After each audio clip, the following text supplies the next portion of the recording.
Shalom, Kal Halal Yahweh Bashem Abishai Bashem Rukakadash. Double honors unto the apostles and the elders. Salutations to all my fellow laborers, the Yakim that are doing this work in truth and sincerity, risking their lives and their freedom to do so. To the fugitive faith Yakim that are joined unto our ranks. The hopefully elect, the Yakwaf that are listening and learning. To you I say Shalom. Disclaimer, this is footage from a trailer from the movie Brightburn, which is set to come out in May 19th, and I do not own the rights to this. I am not using this for monetary or financial gain. I do not own any of this property. This is just simply a trailer that's available to the public on the internet. And I'm just going to do a commentary, not even a commentary, but I'm going to talk about a dream that I had last night. And I saw this trailer for the first time yesterday, and I didn't even want to do this video. But the dream was just so heavy, and because I was just going to share this with the body of my church, not the whole body of Israel. And I prayed to the Most High and casted a lot, because I was so hesitant to do it, and the lot fell on share with the body. So here I am. And the video won't be long. The dream wasn't very long. A lot of it I don't even remember now. It's already starting to leave my memory, but the important parts I remember. And I'll let this play in the background while I talk about it. And I'm just going to bring out some quick scriptures, you know. But the first scripture is Joel 2:27. And it reads, "And ye shall know that I am in the midst of Israel, that I am Yahweh your power, and none else, and my people shall never be ashamed. And it shall come to pass that afterward I will pour out my spirit upon all flesh, and your sons and your daughters shall prophesy, and your old men shall dream dreams, your young men shall see visions." Okay? And I'm going to, one of the precepts of that is Acts 2:17. So let's go ahead and go to that. This is Acts 2:17, and it reads, "And it shall come to pass in the last days,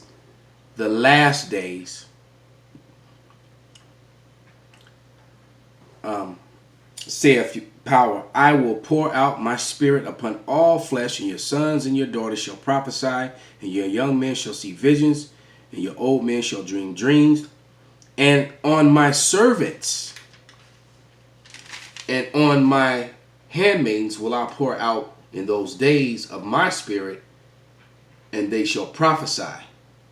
Okay? So the internet is filled with people having dreams about the end of days, you know, because the Lord has poured out his spirit upon all flesh.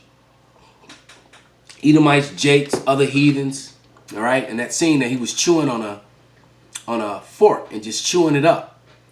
And in this dream, you see the boy floating there. He's flying, all right? Because Esau wants that spiritual power so bad, and he knows that Jacob is going to get it. All right? He knows that Jacob is going to get it. As you can see, and with this power that this child gets, it's a spirit of vengeance. All right? It's actually quite frightening. She hid herself in a storage locker. You saw him just cut through it. I don't know if his eyes or his hand. Right. And in that scene, you could hear her bones crushing when he pounced on her. And like I said, the movie was called Brightburn. Okay? And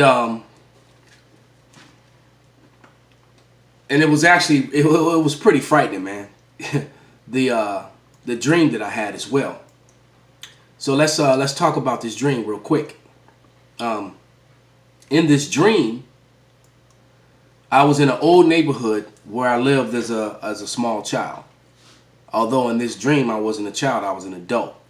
So this was back in the neighborhood that I lived in the school that I went to. I went to a school called, my grammar school was called, well, actually I went to two grammar schools, but the first one that I went to, the first half of grade school,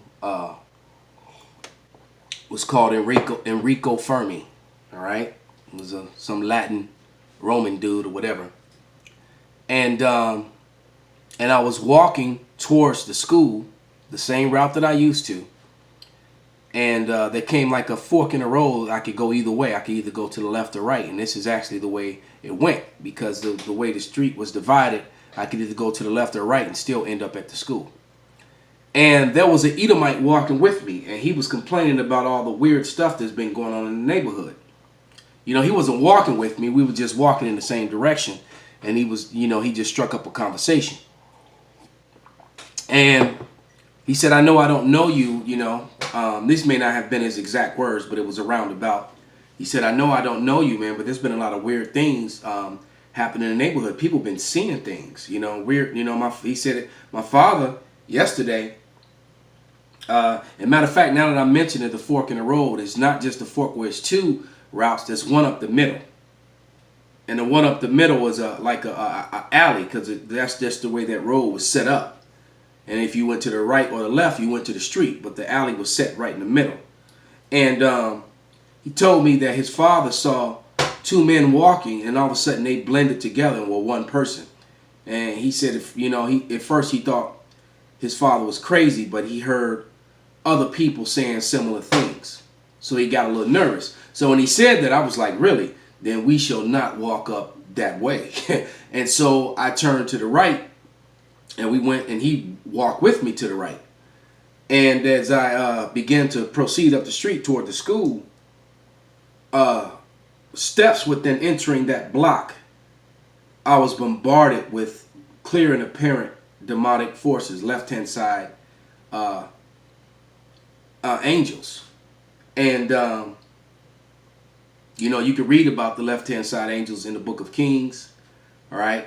And I believe it's Kings, 1 Kings, the 19th chapter, if I'm not mistaken, when it talks about the hosts of heaven, and he saw the angels on the right side and the angels on the left. And of course, we know that the right-hand side is where Yahushua sits, and those angels, you know, Gabriel, Michael, all the archangels, and then the left-hand side is controlled by Satan, because he's a son of God too. And the left-hand side angels, they do the dirty work for the Lord down here. And you can just go and read that. You know, I'm not going to read that today. All right, but these angels immediately began to attack me, because I was the threat, not the Edomite. And the Edomite saw them coming at me. He just took off running. And the first thing that they did to me is they suppressed my mouth so that I could not call upon the name. So I was struggling to say the name of the Lord. And it was just so many of them, you know, they were grabbing me and they were restricting my mouth. And, you know, and I was trying to break my neck free so I could, you know, speak. And I finally started saying it. And then all of a sudden my strength increased. And I actually started tossing them around with either hand, sometimes two at a time. It's like I could grab them by the garments they were wearing, and they couldn't break free. And I would grab them in my hands and just start slamming them on the ground like you could a paper bag or something. You know, if you like, it's like dropping a bag of groceries to the ground. And I'm just throwing these entities around, and by this time I'm screaming the name of Yahweh Ba'Shem Yahushai, Yahweh Ba'Shem Yahushai, because they were restricting me and trying to hold my breath. I couldn't breathe. And I finally started saying the name, and every time I said the name, I got stronger and stronger and stronger until I just had complete will and dominion over them. And even let them know that you also work for the Most High Power, Yahweh Ba'Shem Yahushai, and you will and must obey that name. And then I had no more problem with them, and I proceeded to the school. And when I got to the school was in a complete, total martial law lockdown. All right. Once you entered the school, you could not leave.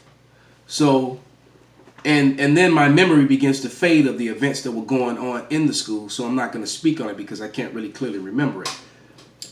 But this is Revelation 2 and 10, and it reads, "Fear none of those things which thou shalt suffer. Behold, the devil shall cast some of you into prison, that ye may be tried, and you will have tribulation 10 days. Be thou faithful unto death, and I will give you a crown of life. So the point being that some of us are going to die. Some of us are going to get locked up in Esau's camps.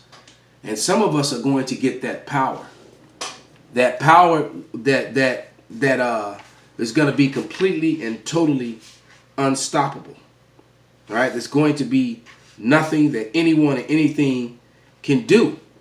As a matter of fact, I got another scripture popped in my head. This is 1 Corinthians 6:3. And it says, know ye not that ye will judge angels? How much more things that pertain to this life? So me being able to do what I did to those angels, that's according to the scripture, man.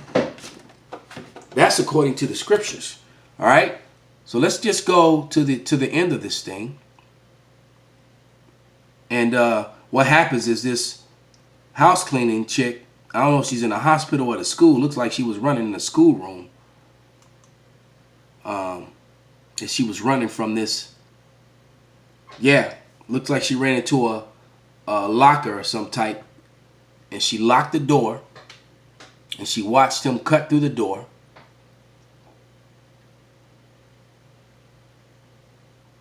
And all of a sudden he appeared there.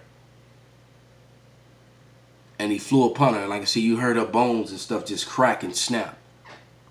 So with that, I hope this was a edifying lesson. Call halal Yahweh Shem Abishai by Hashem Rakakwadash Wa Abba Babal.